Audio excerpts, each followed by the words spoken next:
Oh, well.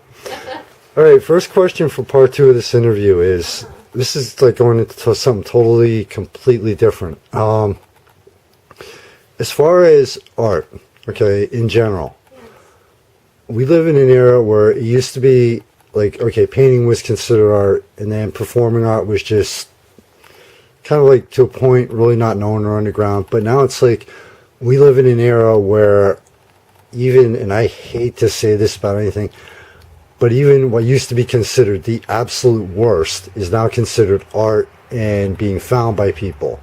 I realize it's open to interpretation, but the term art and artist has, it seems like over the past several years, has really expanded to what it includes now. Yeah, indeed. Can you give us I'm more music, I'm more, personally, and I'm a lot more familiar with music than I am with, with everything with the arts, which is, I'm finding out it's getting hard to even keep track of everything, what's considered art like now. Like the different genres and yeah. whatnot. So, well, I'm one of them that dabbles in a lot. Mixed media. In this show, my daughter curated upcycled masterpieces, for instance. So there's a whole genre of upcycled art now. And so essentially, instead of throwing all your trash away, you're finding creative ways to apply it and make it really look pretty incredible. So in my piece in the room there, tea bags, and I use the tea for texture, and the tea bags it's been colored by the colors of the tea. So not only does it add texture, and it just gives more interest to your piece, and I used produce bags on mine, and a vintage lace, and glass beads. So that's a mixed media and a yes.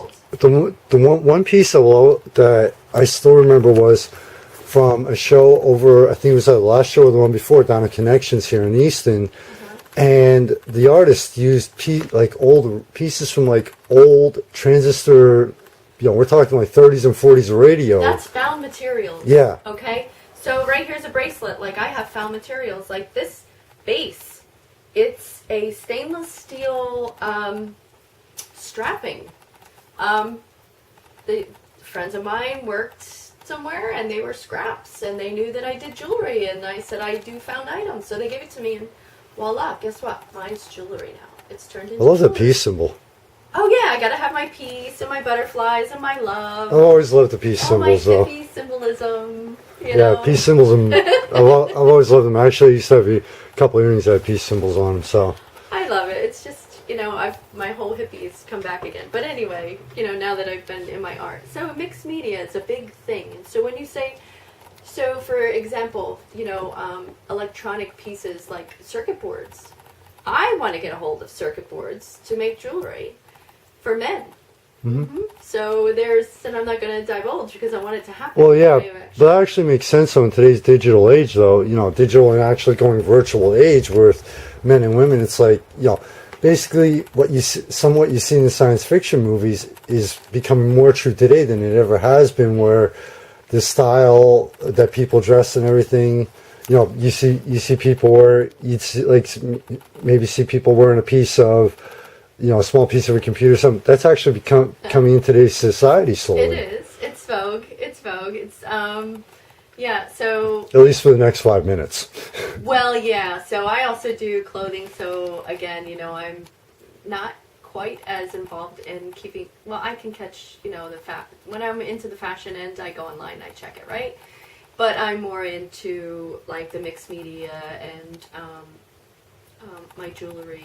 Okay, now for people who aren't familiar with the term, what exactly is mixed media? Mixed media, such as the piece that is upcycled that I did, okay? So mixed media, you could use paper, you can use paint, you can use different finishes like glazing and gesso and like different types of paste, and like found items like produce bags and lace and beads. So that's mixed media. That's a good example. That's just for people who may not, who may be looking at this article not really familiar with the term. So yeah. So it's anything combined, and there's that whole art show you could say is mixed media.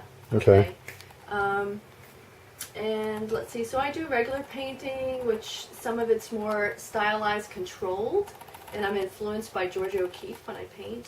She has an incredible wash type technique, so I kind of lean towards that. But I try and pull out of it and do mixed media pieces. So. Right. No, I'm actually glad you mentioned about your different styles, because I know for some artists, no matter what, musicians, whatever, some people, and I myself included in this category, like whether you're a writer, whether you're a musician, whether you're an artist, you might hit a block on one of your projects. You might have a piece halfway finished, a song halfway written. Does it help you to? Do you actually, if you hit a block, do you actually go on to another, switch to another project and then come back, or? Yes. Absolutely.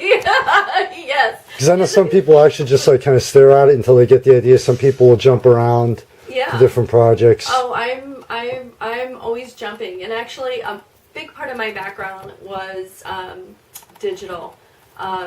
Computer graphics, desktop publishing. I taught it for 4 years, both of those, and so I also did web design and photo imaging. It was my forte. If I still had Photoshop, I could still pick it right back up. The GIMP, with all its plugins and everything, just as powerful as Photoshop, free open source.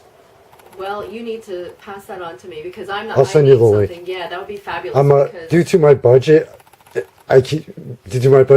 there's so much open source software out there. That's like Microsoft Office. OpenOffice.org is the equivalent of a base Microsoft Office. See, I need to. I'll send you the links on Facebook. That would be fabulous, because so I have a whole nother history of doing my clothing and doing a whole different genre, which is kind of more.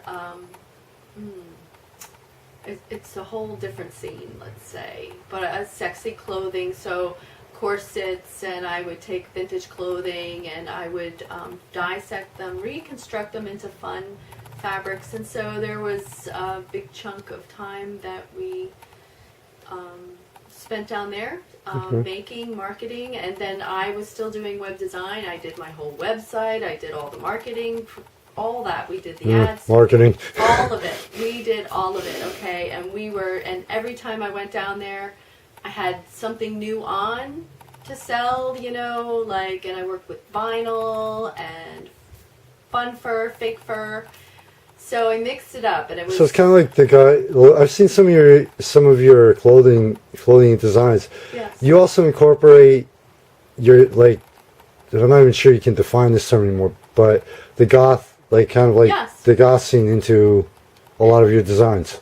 Yeah, so that long, full-length vinyl dress could be the dark genre, right? Mm-hmm. It could be goth industrial. Here we go again. Yeah. It came, picked up from our last video, interview, right? So, right. Yeah, it's a full-length vinyl dress, and it's off the shoulder and a long sleeve, and yeah, it's got a zipper that comes up diagonally. It's a very interesting piece. Well, I'm going to include a link to that article, so this way people can actually see some of the. Yeah. I have photos and video clips up from the article. Sweet, so because I actually have some good photos that you could share on that regard, so they could see it. So then I also take vintage clothing, and so that's kind of repurposed fashion. So and I took a Joan Cleaver dress, and this will be one of the images that I'll send you, or you can attach. It's a Joan Cleaver dress, which probably is size 0. And so you take the sides out, and with my corset experience and doing lacing, I put lace insets here, which made the sides adjustable. And then I embellished it, because it was just an light emerald color, if you will. And the only detail was the bust, which was, I don't know what the technique is, I should know. But anyway, that was the only part that was really interesting, but it had no accent colors, no nothing. So that was the canvas, a blank canvas, and so all the black lacing, the black strapping, all the black detailing, and then the tooling and all of that I added. Okay. Now, for the younger generations, and I am barely familiar with who she is. For the younger generations, go online, look up who June Cleaver was.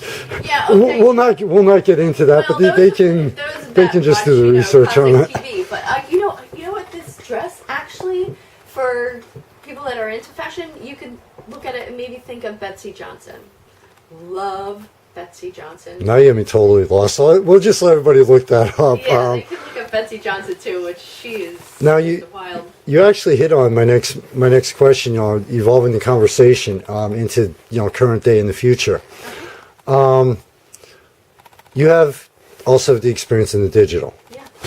Now today, especially, I saw this 7 years ago when I was getting into 3D graphics design. Today, where everything is touchscreen and the stylus. Yes, I've only bought one. Stylus I had. As far as the digital art, where you can go into Photoshop or mention the GIMP or God only knows how many other apps out there, where you can go in instead of, oh wow, well I screwed this up and either I have to redo it or I have to figure out a way to include it, undo, in a history. Well, not only that. Some people consider the digital art true art, and others think that, okay, well you don't have to have any or anywhere near the amount of talent to do the digital that you do the physical. What are your thoughts on that? That's so wrong. Okay. Because I spent many years in corporate America and did all of that. Nobody, until they're sitting down and they're using those applications, no one can understand how much time is put into that. Just like... Well, let's talk about the natural talent, though.